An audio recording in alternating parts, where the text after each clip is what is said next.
Have you heard that Rotary has a new WhatsApp channel? It's now easier than ever to keep up with all things Rotary. The channel is in English only for now. To find it, tap Updates in the bottom bar of the app, tap Explore, and search for Rotary. Then tap Follow in the upper right corner of the channel screen. We can't wait to connect with you. We have eradicated 99.9% of the illness or the disease, and the fact that we're so close should be our motivating factor and just crossing that finish line. So I think by sharing my story, it creates that awareness and knowledge, and it helps us take action. One day, just like smallpox, I know polio will also be eradicated, but that will only be possible if we continue to create awareness and continue to share my story and other polio survivors as well.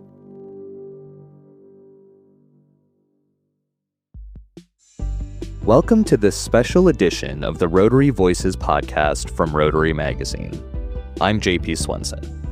If you've never heard of the Moth, I'm about to open your eyes and ears to thousands of inspiring stories that have been told over the past 28 years. The Moth is an award-winning nonprofit organization dedicated to teaching and showcasing the craft of storytelling. They accomplish this through 8 ongoing Moth programs, some of which tour on stages around the world, while others air on public radio stations and podcast platforms. So who are the storytellers? Well, they range from prolific authors like Elizabeth Gilbert to rappers like Daryl DMC McDaniels, to astronauts, hot dog eating champions, and everyday people, all telling their sometimes funny, sometimes heartbreaking, personal stories. In September of 2023, the Gates Foundation partnered with the Moth to host a storytelling event in New York City during the UN General Assembly. The event was titled Don't Stop Now: Stories from the Final Push to End Polio. The event highlighted the personal stories of people whose lives have been impacted by polio. One such person was Safia Ibrahim, a polio survivor and global health advocate. Safia was born in Somalia, where she contracted polio as a toddler, preventing her from walking. Her disability excluded her from education in Somalia and caused her to miss out on important childhood milestones. It was clear to her that her life would be vastly different, but with the help of her grandmother and healthcare professionals, she learned to walk, escaped civil war in Somalia, and found normalcy and a new life in Toronto, all before she turned 9. Today, she works as a public engagement manager at Results Canada, a grassroots advocacy organization mobilizing everyday people to end extreme poverty. Over the past year or so, Safia has participated in 3 Moth workshops, one in Dubai, one in Kenya, and one leading up to the Gates Foundation partner event in New York. Today on the Rotary Voices podcast, we'll hear Safia's story as she told it on the Moth stage in New York. She also joins me on the show to discuss her paralytic polio, her advocacy work, and her experience with the Moth. Safia, thank you so much for joining us on the Rotary Voices podcast. Thank you so much for having me. Glad to be here. So I want to start by talking about your early life in Somalia. You were born in Somalia and lived there until you were 8 years old. What do you remember about your life during those years? I contracted polio at the age of 1. My grandmother actually raised me, and I just remember wanting to go to school and wanting to do all the other things that my peers and other children my age were doing. So whether that was riding a bike or having a race or playing hopscotch or anything that involved any sort of physical activity that I wasn't able to do, I remember wanting to join and wanting to take part in it.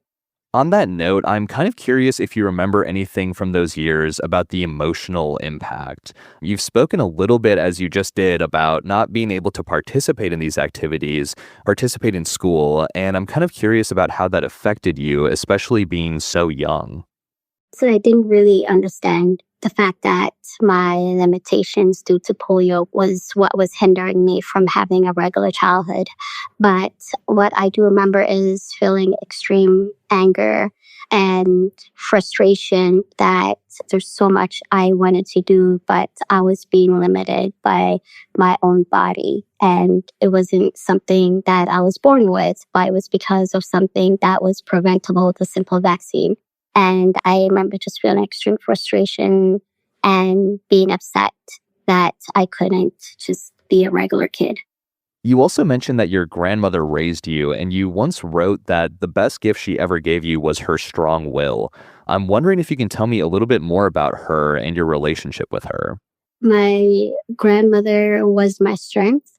She always encouraged me to push beyond my limitations. She never saw me as a child less than or someone with a disability. Just always told me if you want something, then you got to go after it. You can't just sit back and watch. So she is actually the reason why I was able to start to walk when I was 6 years old. One day I was playing outside with a couple of kids and they were playing hopscotch and I wanted to join, but they wouldn't allow me because they told me that I was disabled, so I couldn't jump or hop or play. So that day I got really upset and I got into a fight with the girls, and luckily my aunt was around and she picked me up and took me back to my grandmother's house.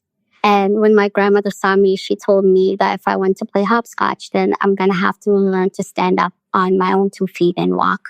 So with reinforcement and encouragement from her, I was able to stand up and take my first steps.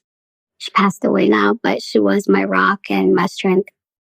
You moved to Canada when you were 8 years old, and you also started school, which was something that you had always wanted to do up until that point. Can you tell us about your first day of school in Canada and how you felt leading up to that first day? It was surreal. I just remember not being able to sleep that night before and waking up a couple of times and just preparing my clothes and folding my clothes and unfolding them and then folding them back up again. And I couldn't believe it because I've been waiting for this for a very, very long time. And I never thought I would be able to actually go to school. So it was very, very exciting for me. When I came to Canada, I was able to see a doctor for the first time about my disability and went to physiotherapy and received the care that I needed as a child. And I got my first set of braces and also crutches as well. But at the same time, I did not know how to speak a word of English. So I was also very nervous. I was afraid that my teacher wouldn't accept me or the other students wouldn't accept me or wouldn't even be able to understand me. But that wasn't the case at all. I felt very included and I received all the support that I needed to catch up to my peers. And it was, again, independence, freedom, everything I ever wished for. That is so incredible. I can't imagine what that felt like. How did you first get involved in global health and vaccine advocacy?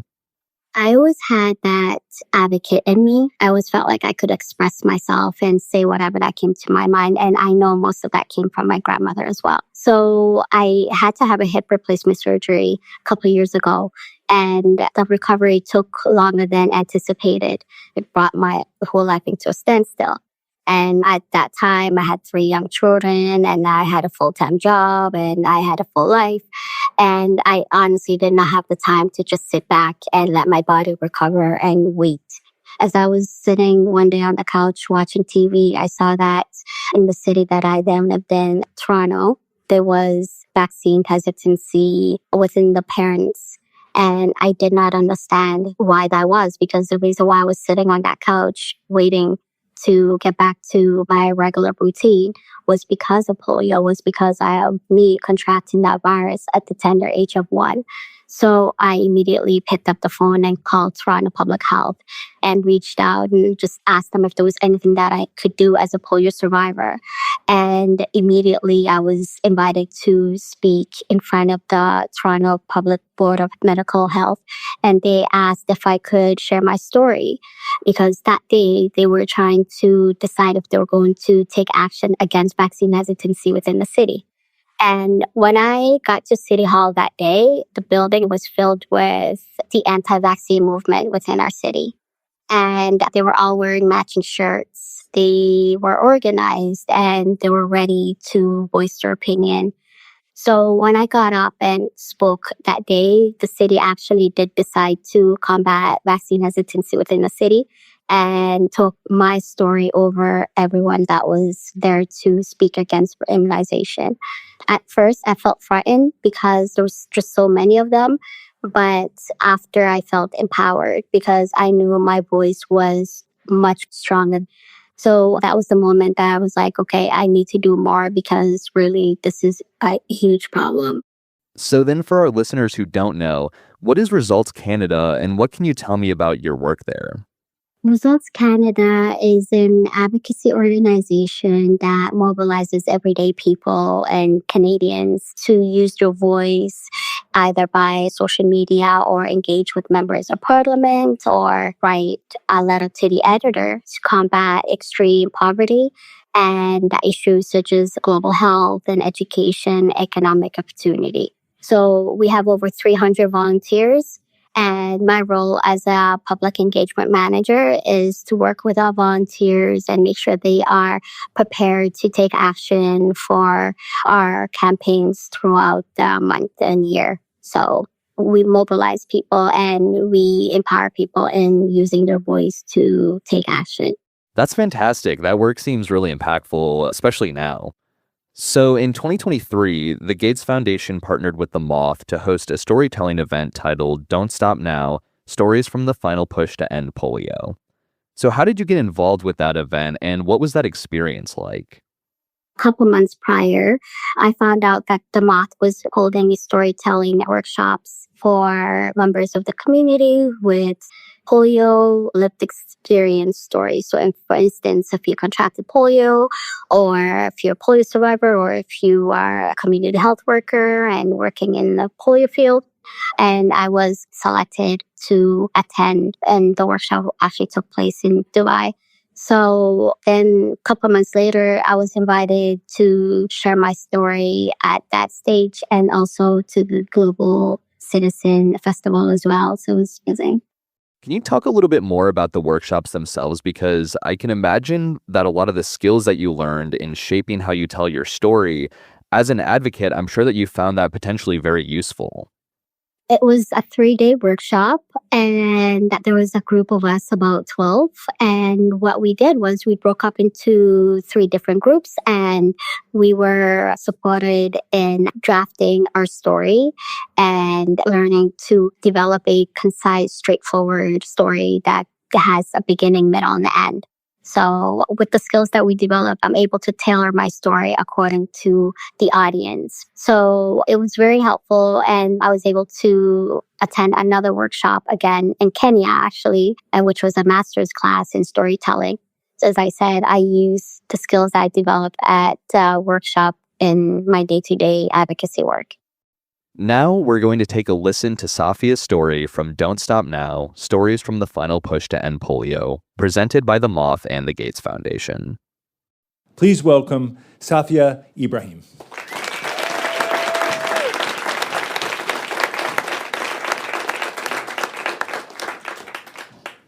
I remember when I was 6 years old, I would wake up every morning and crawl out of bed and go to the bathroom to comb my hair and brush my teeth. I would then crawl to the front steps of my grandmother's house and watch my peers as they walked to school with a thermos in hand and a backpack on their backs. I wanted to go to school too, but I contracted polio at the age of 1 and I was left out of school. One day, I saw 2 girls playing a childhood game of hopscotch. I wanted to play, so I crawled up to them and said, "May I please join you?" One of them looked at me with a laugh and said, "How are you going to hop when you cannot even stand?" Not even knowing what I was doing, I immediately grabbed that girl by the leg and dragged her down to my level. Next thing I knew, I was pulling punches while another girl was pulling my hair. Luckily, my aunt was visiting and she saw what was happening and plucked me out of the dust and threw me over her shoulder. She took me back to my grandmother's house. And my grandmother, when she opened the door, she said, "What does she do now?" Because back then, I was known as a rebel. That was the day my grandmother decided that I was going to have to learn to walk if I was going to continue fighting with other children. Using the wall and furniture, and with my grandmother's reassurance and confidence in me, I myself gained confidence in my new ability. But walking also came with new challenges, and that included falling. Every time I stood up, I fell down, but then I got back up again. Then I stood up, then I fell back down again. Eventually, my legs were strong enough for me to walk to the corner store to fetch oil and rice for my grandmother, just like the other children in my neighborhood did for their parents. 2 years later, the civil war in Somalia broke out, and my family and I immigrated to Canada. For the first time, I was able to see a doctor about my diagnosis, and he gave me 2 braces that reached up to my thighs and crutches for support. Most importantly, this is the time when I started going to school as well. This is the time I first felt ordinary, because that's all I wanted to be growing up. I graduated from elementary school, graduated from high school, and I even went to college. I was starting to feel ordinary once more. At that point, I've decided the next thing to do would be to get married. I fell in love and got married, and I got pregnant. I went to go see my doctor, and she told me to be careful because I was high risk. A couple months later, as I was coming home from work, driving my car, I went down to the garage. I parked my car, and I walked to the elevator. As I was walking, the crutches I was given for support slid, and I fell front forward onto the cold cement floor. I was 27 weeks and 5 days pregnant. I felt sharp, strong pain travel down my stomach to my pelvis and to my back. But what was more concerning to me was I didn't know how I was going to get back up. Using my crutches once more, I was able to stand up, went into the elevator, got to my apartment, took a shower, and went to bed. The next morning, I woke up with cramps, very strong, dull cramps. I immediately called my doctor, and she told me to go to the emergency room. I went to the emergency room, but then I was sent to the labor and delivery ward. They did an x-ray, and I sat in a room waiting for the doctor to come. I waited and waited and waited. Eventually, he showed up with his head down, looking at the ground.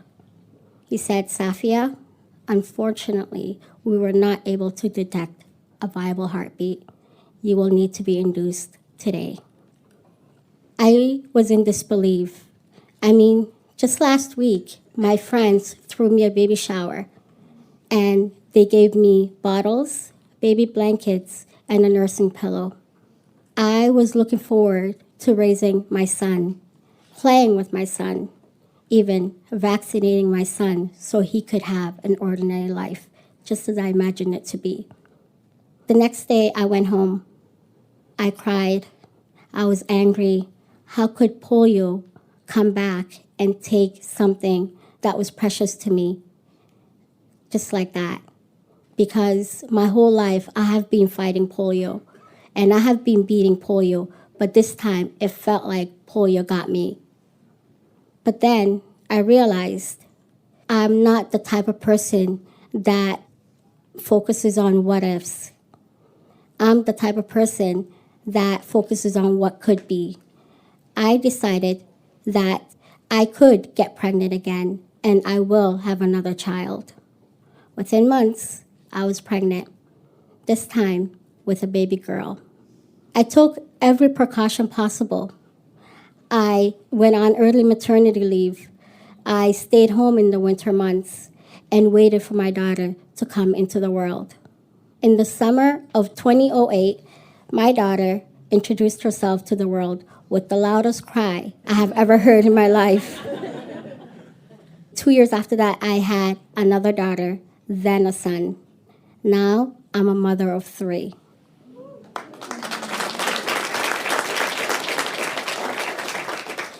Just recently, I was at the store with my son at the cash register, and I fell, actually. I fell down, and I said really loudly, "Wait, it's okay, I'm fine. I always fall, but then I get back up." And my son looked back, and I said, "Hey, don't you think I'm getting the hang of this? I'm okay. I don't think I fall as much as I used to anymore." My son looked at me with a mischievous smile, and he said, "Mom, you just fell in January, February, March, April."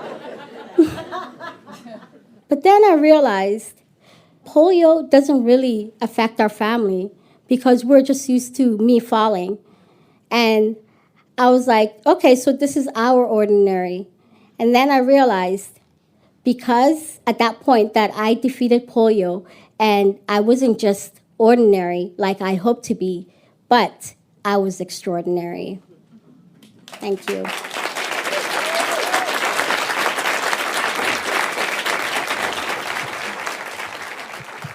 When you told your story at the Moth event, one thing that seemed to really connect with the audience was your use of humor throughout. And this stood out to me because it seemed to reflect this mental strength that you've talked about, that you can look back at these harrowing stories from your life and laugh. Where does that humor come from, and did the Moth workshop help shape your use of humor in telling this story? Yes, so I actually worked with a wonderful producer. Her name was Sarah, and with that particular story. And to be honest, I always try to find the lighter side of things. I'm an optimist. So if we don't laugh at ourselves, then what's the point, right? So I did want to add humor and give the audience that idea that there is hope. Something good will come out of this. It will end in a good note. It's not going to stay dark forever, right? So it was Sarah who guided me and helped me shape my story in that way. But I'm glad you picked up on the humor. So why do you feel it's important to share the stories of polio survivors? Well, first of all, not many people know that polio still exists today, and there are children who are exposed to this virus and who contract polio.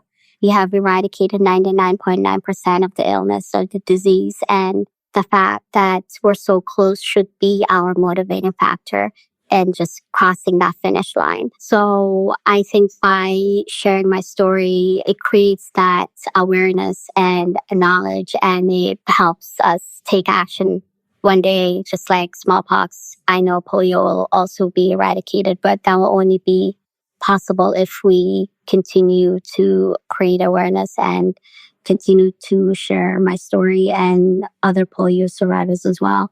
As a polio survivor, what do you want the general public to understand about this disease? So for me personally, polio has given me muscle weakness. I fall constantly in a week. I probably fall 2 to 3 times. But again, I always find the humor in my falls. So I just get back up and laugh about it. And I'm a mother of 3, and I cannot enjoy simple activities that they like to do. It was very difficult for me when they were younger. For instance, just this weekend, I took my children rollerblading. They're like, "Oh, Mom, aren't you going to join us?" I'm like, "Yeah, maybe one day, but not today," right? Because obviously I can't. But I know if I wasn't limited by polio, I would be on that rank rollerblading alongside them. Another way it affects me actually is I'm constantly tired as well. I don't have as much energy as everyone else. And it's just very limiting. That's what I could tell you. And I know when I get older, it will just continue to get worse, and my legs will be weaker, and my crutches and my brace will not be sufficient, and I will eventually be confined to a wheelchair. So to be honest, when I was born, we had the polio vaccine available. and I shouldn't have even contracted polio. Our leaders should honestly get together and get behind this initiative, the Global Polio Eradication Initiative, and commit to eradicate this disease once and for all. What would the end of polio mean to you? The end of polio for me would mean freedom. Freedom for all children to play and live life to the full potential, and to not only just survive, but to also thrive in everything they do. That limitation will not even be in existence. And it would just mean that we're able to come together for that common cause of eradicating polio and achieve something huge as a whole, which is honestly why I wake up every morning. And the current campaign we're actually working at Results Canada is immunization for the Global Polio Eradication Initiative and the Gavi Vaccine Alliance. And every single morning I tell myself, okay, I have to motivate over 300 people and make sure they are taking action so that we're able to make sure that no child is left behind and every child has access to vaccines. Our whole team strives to make sure that Canada recommits to eradicating polio. And that's why we're asking Canada to commit over $150 million over 3 years in the Global Polio Eradication Initiative. And once we cross that finish line, then all children will be free of this debilitating disease. It's time to get this done. I think it's time to make polio history. Since I spoke with Safia, the Canadian government has made that commitment of $151 million over 3 years towards the Global Polio Eradication Initiative, largely thanks to global health advocates like Safia.